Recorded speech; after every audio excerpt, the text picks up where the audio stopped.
안녕하십니까. 1교시에 이어서 양도업과 중대재해처벌법을 강의하게 된 이윤호 노무사입니다.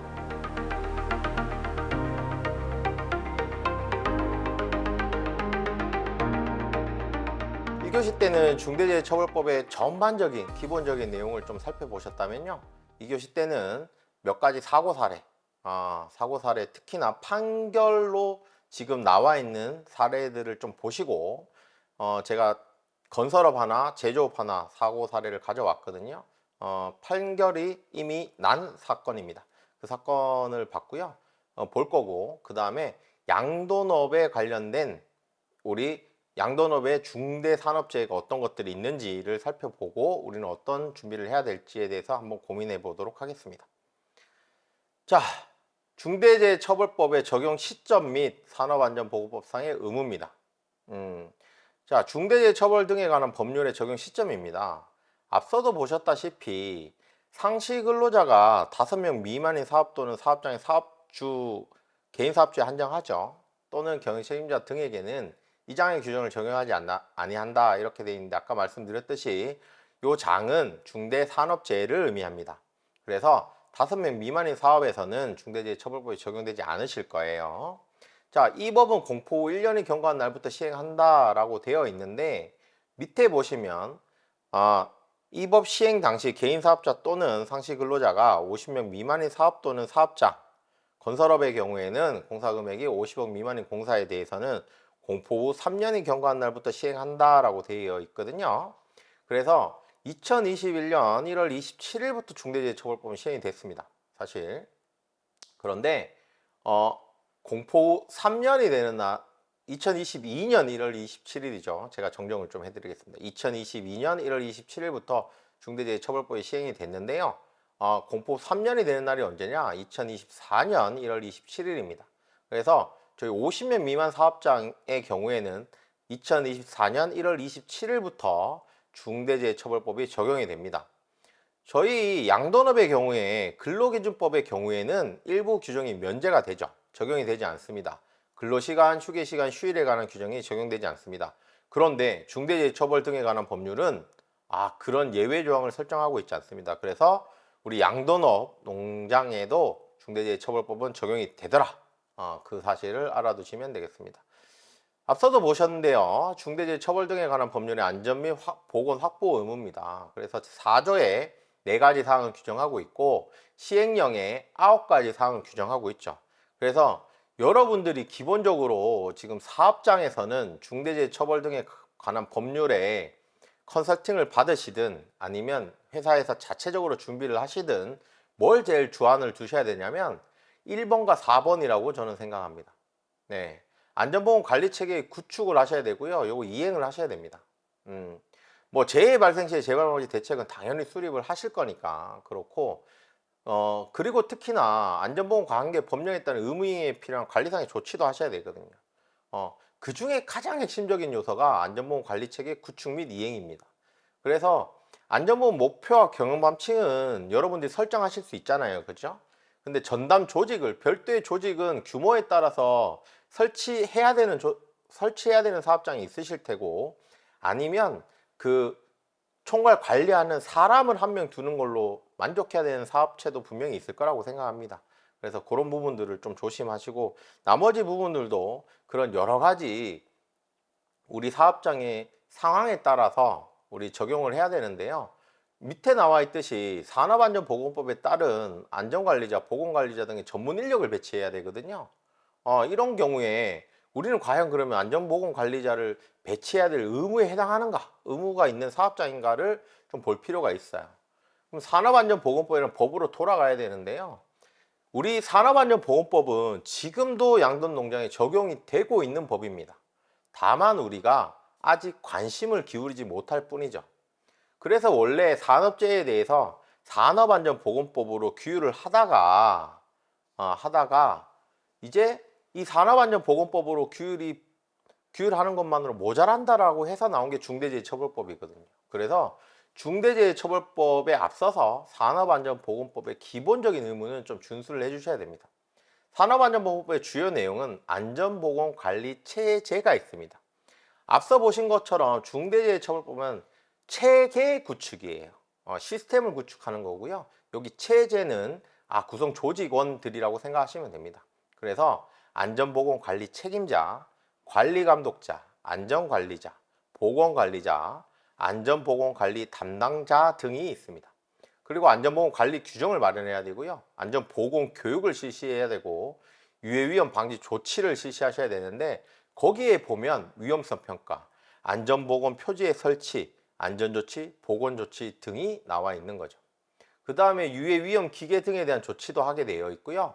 유해위험 물질에 대해서는 물질 안전보건 자료 MSDS를 구비하도록 되어 있습니다. 근로자의 보건관리를 위해서 작업 환경을 측정하고 휴게 시설을 설치하고 건강진단을 하도록 되어 있습니다. 그래서 제가 석사 때 논문에 양돈업 사업장의 안전관리에 관한 내용을 썼거든요. 그때 조사한 내용인데 양돈업 사업장의 안전보건관리 조직의 구성 기준이에요.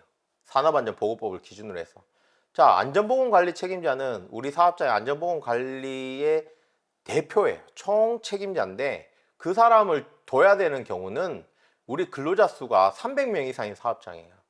제가 아는 양돈 농가 중에 300명 이상은 저는 아직 본 적이 없습니다. 그래서 과연 해당되는 사업장이 있을까라는 생각이 들고, 관리감독자는 여러분 중간관리자를 생각하시면 돼요. 그런 분들은 5명 이상이면 관리감독자를 두셔야 됩니다. 자, 안전관리자는 안전보건관리 책임자나 관리감독자를 옆에서 전문가적 입장에서 보호자하는 사람이에요. 안전관리자, 보건관리자 동일합니다. 그런 사람들은 인원이 50인 이상 사업장입니다.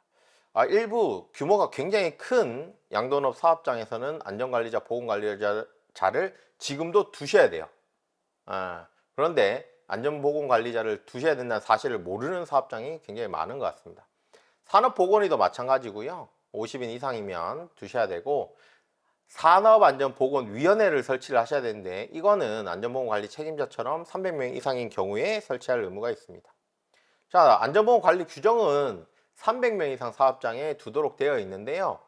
취업규칙에 보면 우리 안전보건에 관한 규정을 의무적으로 넣게 돼 있어요. 그래서 여러분들 사업장에 혹시 근로자 수가 10인 이상이라고 하면 취업규칙에 간략한 안전보건관리 규정을 두시는 걸로 족하고, 그렇지 않더라도 안전보건관리에 관한 기본적인 규정은 두고 계신 게 좋습니다.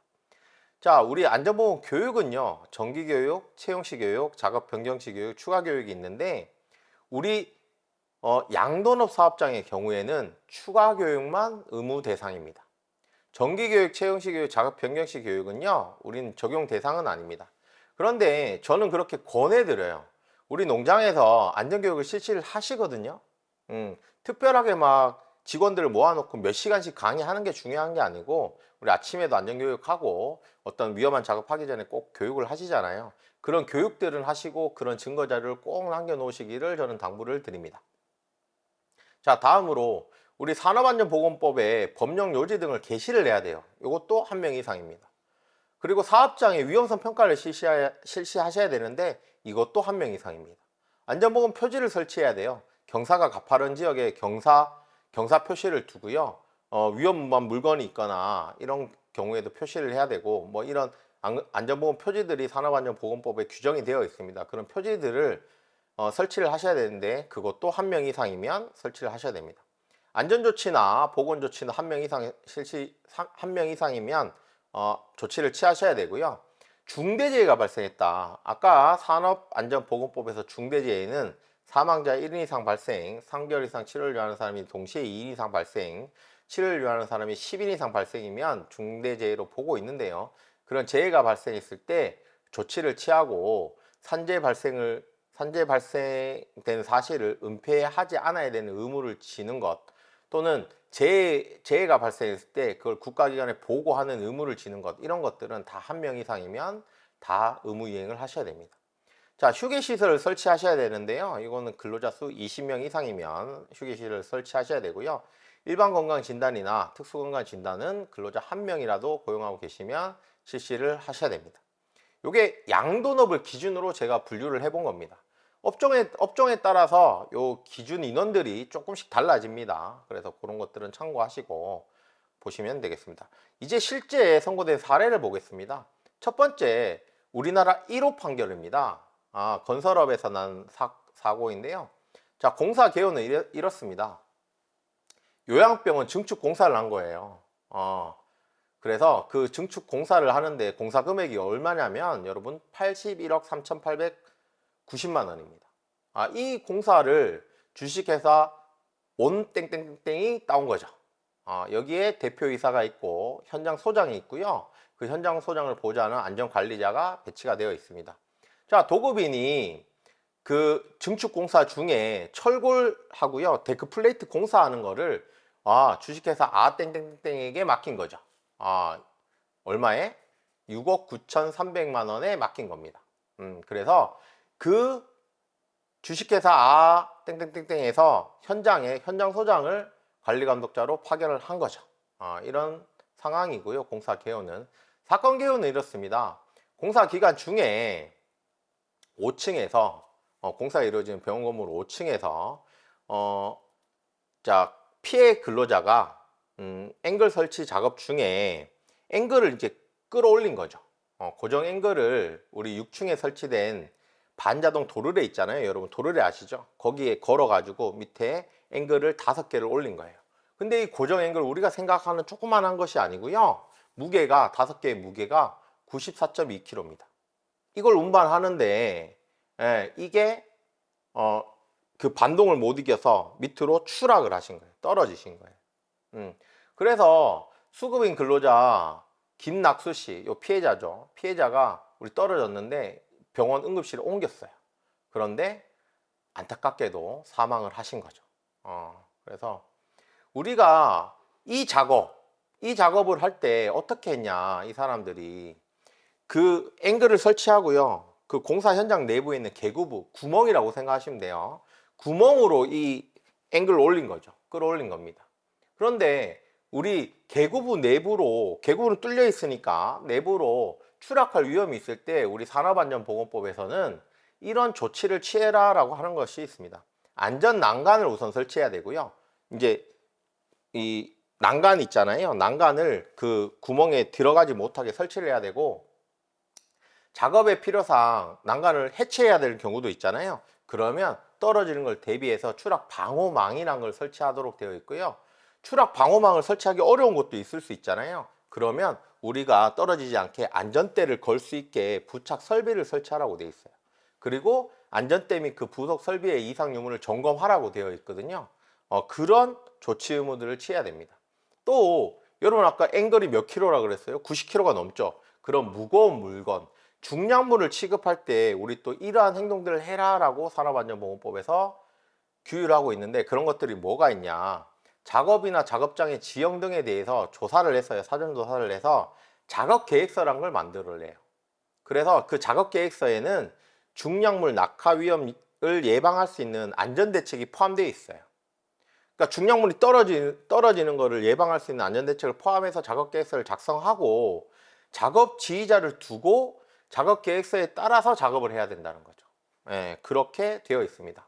그리고 양중기, 아까 도르래 생각하시면 되는데요. 양중기를 이렇게 물건을 끌어올릴 때, 철근을 운반할 때는 어떻게 해야 되냐, 우리 묶을 때 한 줄로 묶으면 어떻게 됩니까? 철근이 기울어져서 떨어지겠죠. 그래서 최소한 2군데 이상 묶어서 2줄 거리 이상을 해야 된다는 거죠. 그래서 수평으로 운반을 해야 된다는 것이 원칙입니다.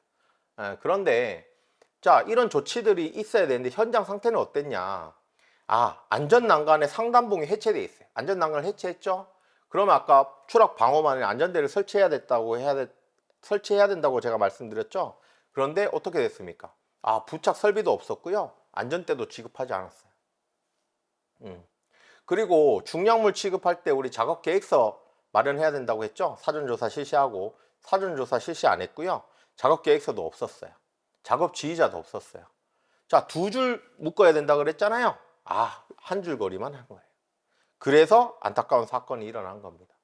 그래서 이런 재해를 예방하기 위해서 이런 기술적으로 이동식 크레인을 이용해서 중량물을 운반한 거라, 사람이 끌어올리지 말고 안전 부착 설비를 설치하고 안전대를 지급하거나, 철근 운반 시에 2군데 이상 묶어서 수평으로 운반하거나, 또는 작업 계획서를 잘 작성해서 작업 지휘자를 지정해서 작업 계획에 따라서 작업을 하거나, 아니면 교육을 철저하게 하거나, 뭐 이런 것들이 있었으면 재해가 예방되지 않았을까 하는 거죠. 그런데 그런 것들을 하지 않았고, 그래서 도급인 사업장 또는 대표이사, 현장소장, 안전관리자, 그리고 수급인 사업주랑 현장소장이 각각 처벌을 받은 겁니다. 자, 현장소장으로 파견되어 있는 사람들은 산업안전보건법 위반 및 업무상 과실치사죄로 처벌을 받았고요. 안전관리자의 경우에 업무상 과실치사죄를 받았습니다. 간단하게 설명드리면, 안전관리자는 업으로 안전에 관련된 일을 하는 사람이잖아요. 그 사람이 업무상 주의 의무를 게을리한 거예요. 그래서 이 사람들이 밑에 나와 있는 것처럼 여러 가지 현장이 안 좋은 걸 인식을 하고 있었는데도요, 아무런 조치도 취하지 않았다는 거예요. 그러니까 이 사람들이 업무적으로 과실을 일으킨 거죠. 그래서 업무상 과실치사죄는 당연히 성립하고요. 현장소장의 경우에는 관리감독자거든요. 수급인의 현장소장은 지휘가 관리감독자고요. 도급인의 현장소장은 안전보건 총괄 책임자입니다. 그 공사 현장을 총괄하는 사람이죠. 그 사람들은 안전조치나 보건조치를 해야 될 의무가 있거든요. 그런 의무들 안 했기 때문에 산업안전보건법 위반죄가 성립이 됩니다. 그렇고요. 자, 대표이사, 우리 도급인은 대표이사가 되죠. 대표이사는 중대재해처벌법 위반죄로 처벌받았습니다. 아까 보셨다시피 총괄 책임자는 현장소장이었잖아요. 그러니까 대표이사는 이 사업 전체의 경영 책임자 등이 되는 거죠. 그래서 중대재해처벌법 위반으로 산업재해치사로 처벌을 받은 1호 사례입니다. 그래서 이 사람은 뭘 안 했냐 보니까 유해위험 요인을 확인하고 개선하는 절차를 마련하고 그걸 점검하고 필요한 조치를 해야 하는데 이거 안 했어요. 그리고 안전보건 관리 책임자 등의 충실한 업무 수행 지원해야 된다는 게 뭐냐면, 예산도 부여하고요, 평가 기준도 마련하고 평가를 해야 되는데 이것도 안 했다는 거예요. 또 조치 매뉴얼 마련해야 되는데 이런 것도 없었어요. 작업계획 수립 안 하고 안전대의 지급 및 부착 설비를 미설치하는 걸 알고 있었단 말이죠. 그래서 중대재해처벌법 위반으로 처벌을 하였습니다. 자, 그래서 당사자의 법적 지위는 저희 보셨고요. 그렇습니다. 제가 뒤로 넘어갔네요. 죄송합니다. 그래서 처벌은 이렇습니다. 현장소장의 경우에는 징역 8월에 집행유예 2년 받았습니다. 그리고 수급인 사업장의 경우에 벌금 1,000만 원 나왔고요. 현장소장, 수급인의 현장소장입니다. 요분도 징역 8월에 집행유예 2년 받으셨고요. 그 다음에 도급인 사업주 자체는 중대재해처벌법 위반으로 벌금 3,000만 원을 법인에서 부담을 했고요. 대표이사는 중대재해처벌법 위반으로 징역 1년 6월에 집행유예 3년을 받았습니다. 안전관리자는 업무상 과실치사죄로 벌금 500만 원을 받았습니다. 여기서 보시다시피 우리 1호 사례입니다. 그래서 보시다시피 뭐냐면, 뭔가 현장에 대해서 안전이나 보건 조치를 하지 않은 거에 대해서 중대재해가 발생을 하면 이렇게 처벌을 받게 되는 거예요. 자, 제조업 사례입니다. 제가 지운다고 지웠는데 나와버렸네. 제강이라는 회사인데요. 제강이라는 회사가 산업에 우리 방열판을 보수하는 도급을 줍니다.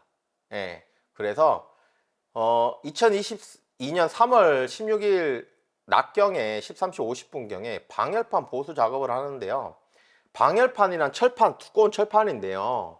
여기 보시면 아시겠지만 무게가 1.2톤에 가깝습니다. 그 방열판을 앞뒷면에 광석 찌꺼기가 있거든요. 그 찌꺼기를 제거하고 표면을 깎아내는 작업을 하는 건데요. 그거를 무거운 방열판을 이렇게 사람이 들 수는 없잖아요. 그러니까 크레인으로 이렇게 들어 올린 거예요. 근데 그 벨트를 원래 쇠로 된 걸 쓰면 좋았을 텐데 섬유 벨트를 냈던 거래요. 그래서 무선 원격 제어기로 들어 올려 가지고 작업을 이렇게 밑에서 근로자들이 이렇게 닦는 작업을 했습니다. 근데 메고 있던 섬유 벨트가 끊어져 버린 거죠. 그래서 방열판이 떨어지고 다리가 방열판 사이에 끼은 거죠. 그래서 병원에 응급실로 갔지만 실내성 쇼크로 사망을 하셨습니다. 자, 아까 앞에서 보셨다시피 중량물을 취급할 때는 작업 계획서를 작성해야 돼요. 또 작업 지휘자를 지정해서 그 계획에 따라서 작업을 해야 되거든요. 두 번째, 크레인을 이용한 작업을 할 때는요, 안전한 중량물 취급 용구를 사용해야 돼요. 섬유벨트도 튼튼한 거, 샤클도 고장 안 난 거, 이런 것들을 마련하고 수시로 점검을 해야 되고요. 그 다음에 크레인으로 무거운 물건, 중량물을 인양할 때는, 끌어올릴 때는 중량물과 근로자 사이에 안전거리를 확보해야 되는 의무가 있습니다. 예, 이런 것들이 있고요. 그런데 우리 현장 상태는 어땠냐? 여기도 마찬가지로 작업 계획서가 없었어요. 작업주의자도 없었겠죠, 당연하게. 그리고 섬유벨트가 심하게 손상됐어요, 오래돼서. 그리고 긁히거나 흠은 기본이고, 그 벨트에 보면 내가 얼마까지 들 수 있다라는 사용 하중이 표시돼야 되는데 그런 표식도 없었어요. 그다음에 샤클이라고 이 고리 같은 건데, 고리 샤클이라고 딱 묶어지는 고리를 사용해야 되는데, 그런 거 없이 표면이 날카로운 고리에 그냥 섬유벨트 집중 연결해 버린 거예요. 그러니까 이게 끊어지기 쉽다는 거죠. 이런 현장 상태에서 위험 조치가 있었던 거죠. 그래서 뭐 이러지 않으려면 어떻게 써야 되는데 보니까 이 손상되지 않은 섬유벨트를 써야죠. 사람이 하는 게 위험하면 로봇으로 하거나, 요새 스마트 시대 아닙니까, 그죠? 그 다음에 방열판을 고정시키는 기계를 사용하든지. 관리적으로는 작업 계획서를 작성을 했었어야 되고요. 작업 지휘자도 지정해서 작업 계획서에 따라서 작업을 하고, 또 위험성 평가도 실시하고 이랬어야 되죠. 그리고 근로자의 작업 중지권에 대한 교육을 실시해서 이 안전하지 않은 상태에서 작업을 시키면 나 작업 중지권을 행사할 수 있도록 이런 교육들이 필요했다는 거죠. 그래서 이런 위반 사항들이 있으니까 제강 이 도급인 대표이사는요, 여러 가지 위반 사항이 있죠. 그래서 이런 위반들을 했고, 수급인의 사업주도 이런 위반 사항이 있는 겁니다. 여러분, 참고로 중대재해처벌법 한 사고에서 한 명을 처벌한다 이렇게 생각하시면 돼요. 도급인과 수급인이 있으면 그 현장을 관리하는 도급인이 책임을 진다 이렇게 생각하시면 됩니다. 그래서 선고 결과는요, 수급인의 사업주는 그런 근로자의 사망에 대해서 징역 6월에 집행유예 2년을 받았고요. 사회봉사 40시간에 처해졌습니다. 자, 근데 도급인의 대표이사 보실까요? 어떻게 됐어요? 징역 1년에 실형됐어요. 법정 구속됐습니다. 실형이 나오는 경우가 거의 없었는데 2호 판례거든요, 이게. 2호 판례에서 대표이사, 도급인의 대표이사는 중대재해처벌법 위반으로 징역 1년 실형에 처해졌고요. 억울하다 라고 해서 2심을 했어요. 2심에서도 너는 억울할 거 없다 라고 했습니다. 자, 그리고 도급인 사업자 자체도 벌금 1억 원에 처해졌습니다. 자, 근데 왜 이렇게 대표이사를 실형에까지 처했냐 보니까 이런 일이 있었다는 거죠. 이 사업장은 과거에도 이런 사고가 있었고 적발이 무지 많이 됐다는 거예요. 전력이 많았다는 거죠. 그러니까 넌 이렇게 적발이 많이 됐는데 왜 지금도 이러니? 라고 해서 본보기로 이렇게 징역 1년의 실형을 선고하게 되었습니다. 네, 그렇게 보시고 이렇게 보시면 되겠습니다. 자, 우리 이제 양도업으로 돌아와서 양도업의 지식 사례를 좀 보도록 하겠습니다. 물론 지금 강의를 듣고 계시는 여러분들이 저보다 훨씬 많은 사례 경험을 알고 계실 거라고 봅니다. 근데 저도 양도업 사업장을, 전국에 있는 양도업 사업장의 상담을 진행을 하고 저희 한 200개 정도의 자문사를 관리하다 보니까 많은 사례들을 듣게 됩니다. 그래서 제가 특이할 만한 사례, 우리 자주 일어나는 사례 2개를 가져올게요. 그걸 한번 보시도록 하시죠. 우선은 대표적인 사례가 지식재해 사례죠. 엄청나게 큰 사고가 한 번 있었는데요. 이런 사고죠. 2010년에 꽤 오래 전에 있었던 일인데, 경기도 소재의 양돈 농가에서 있었는데요. 돈사와 집수조 사이에 관로가 막혔어요. 이걸 뚫으려고 작업자 한 명이 집수조 내부로 들어가서 그걸 제거를 하는 작업을 하다가 황화수소에 질식돼서 쓰러졌어요. 근로자 쓰러진 걸 보고 동료 작업자가 들어갔어요. 근데 그 근로자 쓰러졌겠죠. 그러니까 농장주 아들이 들어갔어요. 아들도 쓰러졌어요. 농장주도 들어갔어요. 농장주도 쓰러졌어요. 4명 모두 사망했어요. 이런 사고들이 최근까지도 일어나고 있죠. 그죠? 그래서 이런 안타까운 사고들이 일어나고 있다. 그래서 제 원인은 그렇죠. 분뇨 처리장 탱크 내부에 황화수소에 의한 중독도 있고요. 지하 탱크 내부 출입 전 환기 미실시한 것도 있고, 출입 금지 조치를 이렇게 원래 밀폐 공간에 작업을 할 때 저희 출입 금지 조치, 지식재해 발생 위험이 있다는 걸 게시를 해야 되거든요. 그런 것도 제대로 안 돼 있다는 거죠. 그리고 구조자는 어떻게 해야 돼요? 다른 송기 마스크 등을 착용하고 가야죠. 그냥 들어가면 거기 지식 재해가 발생해서 사고자가 있는데 그럼 가스가 있다는 건데 공기가 부족하다는 건데 송기 마스크를 차지 않고 들어가면 저도 당연히 피해자가 되죠. 그죠? 그렇게 됩니다. 그리고 밀폐공간 보건작업 프로그램도 수립되어 있지 않았다는 거죠. 그래서 우리 재예방 대책으로 밀폐공간에 작업을 할 때 우리가 이런 것들을 해야 된다는 거예요. 밀폐공간 장소 출입 전에 산소 농도 및 유해가스 농도를 측정하셔야 돼요. 여러분, 밀폐공간이 공기가 하나도 없는 곳이 아닙니다. 그죠? 충분한 공기가 없으면 그건 밀폐공간이라고 봐요. 그리고 유해가스 농도가 높아도 밀폐공간이 될 수 있고요. 자, 그 다음에 환기를 실시해야 되겠죠. 산소 농도가 충분해질 수 있게. 그 다음에 출입 금지 조치를 하셔야 되고, 옆에 보이시는 것처럼 이런 표지판을 붙여 놓으시는 게 좋죠. 예. 자, 그리고 구조자는 반드시 아까 말씀드렸듯이 보호구를 착용하고 가셔야 돼요. 내가 동료 근로자가 쓰러지니까 이거는 안타까운 마음에 나도 들어가지만 그런 것들은 또 다른 피해자를 낳을 뿐이라는 거죠. 그래서 이런 것들은 교육을 통해서, 밑에 나와 있는 특별 교육을 통해서 반복적인 교육을 해야지 근로자분들이 이런 과오를 범하지 않습니다. 그리고 끝으로 밀폐공간 보건 작업 프로그램을 수립하고 시행해야 된다는 겁니다. 예. 자, 제가 10년 사례를 가지고 와서 요새는 그런 사고가 어딨어 라고 하시는데, 올해 2023년 9월 5일에 신문에 난 기사를 제가 가져왔습니다. 여러분 아실지 모르지만 전북 고창에서 지식사고가 났습니다. 예. 정화조에서 농장 관리자가 숨진 채 발견됐는데요. 해당 남성이 중국 국적 외국인 노동자고요. 그리고 그 다른 요분 포함해서 한 분이 더 한 분이 더 발견이 됐거든요. 그래서 그렇게 돼 있고, 그다음에 최근에 이 신문에서 이렇게 이 기자님이 조회를 해 보니까 지식 사망 사고가 다발하고 있더라. 지난해에도, 그러니까 2022년이죠. 2022년 9월에도 2명이 돌아가셨어요. 그러니까, 그리고 올 1월에도 사실은 그 한 명이 돌아가셨거든요. 그러니까 벌써 1년 사이에 몇 명이에요? 4명이 돌아가시는 거예요. 이렇게 지식재해가, 양돈잔의 지식재해가 끊임없이 발생하고 있다. 그래서 우리는 이런 중대재해를 경각심을 가지고 관리를 잘 해야 된다, 이런 말씀 드리고요. 지금 많이 발생합니다. 축산업에 추락재해가 있습니다.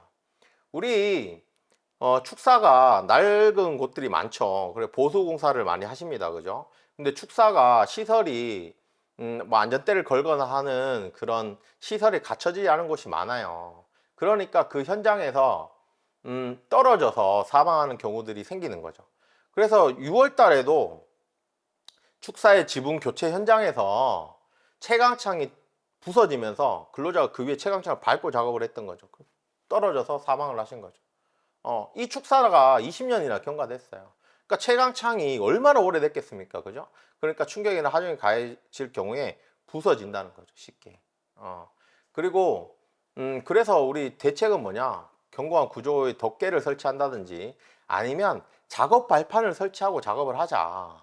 또는 추락 보호망이나 안전대를 착용할 수 있게 하자. 이런 안전 대책들을 시행을 하고 하는 것들이 좋다, 이렇게 말씀드릴 수 있고요. 올해 발생된 축사의 추락 재해를 제가 그 산업안전보건공단에서 찾아와 봤는데요. 이런 것들이 있다는 거죠. 2월 7일에도 있었고요. 3월 11일에도 있었고요. 6월 3일에도 있었습니다. 이렇게 끊임없이 발생하고 있고, 제 경험상 가을에서 겨울 넘어가는 지금 시점에 또 많이 사고가 발생하고 있으니까 여러분들이 조심을 기울여 주셨으면 좋겠습니다. 이상으로 제가 중대재해처벌법에 관련된 내용을 간략하게나마 설명을 드렸고, 다음에 좋은 기회가 있을 때 더 세부적인 내용을 강의해 드리도록 하겠습니다. 감사합니다.